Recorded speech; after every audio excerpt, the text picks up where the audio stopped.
Men are disappointing. I've heard it from so many of my female friends that I've lost count. The data backs it up too. Men are falling behind women on most of the metrics that matter, whether it's being employed, graduating from high school and college, or just having friends. My friend Richard Reeves wrote a whole book, which I strongly recommend, popularizing this view of what he calls the male malaise. The picture of a lonely young man playing video games in his parents' basement is, by now, a cliché, but it's one of those clichés that speaks to something true. Women, for their part, are growing increasingly frustrated that men aren't showing up, in a quite literal sense. But this paralysis isn't limited to the stereotypical underachieving male. Even men who are professionally successful or otherwise together find themselves frozen by the overwhelming complexity of modern relationship choices. In the 1970s and 80s, the percentage of men who weren't married by age 40 was in the single digits. By 2021, that number had increased, remarkably, to 28%. The topic has gained fresh urgency, with a spate of viral essays examining the perils of modern dating dynamics. The problem with men is getting worse.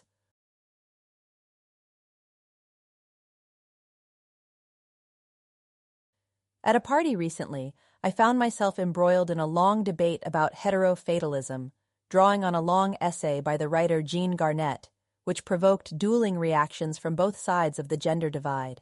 In her article, Garnett recounts a promising first date with a man. A week later, he pulls back from her with the admittedly lame excuse that he is going through some intense anxiety and needs to lay low. Garnett writes that a man should want me urgently or not at all, but that single, straight men appear to be lacking such urgency. They're not sure. Even at middle age, they don't know what they want, or they know what they want but seem helpless to act on that knowledge. They're nervous about relationships, and so the easier option is to dabble and deflect.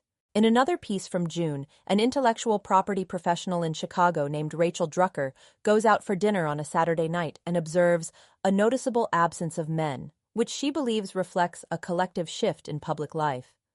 "Men, where have you gone?" she asks, which led some men to reply, "We're right here." These accounts are both new and old. For a few years now, reaching a peak after the COVID pandemic, women have been noting the difficulties and disappointments of finding a good man, leading some to exit the dating game altogether. To the extent men complain about dating women, they tend not to do so in major newspapers or magazines, since that would probably seem retrograde. At the party I went to, some of the participants tried, to various degrees, empathizing with men. If men are struggling, perhaps we should understand why. One oft-cited effect of the #MeToo movement was that men became reluctant to approach women in the wild environs of real life.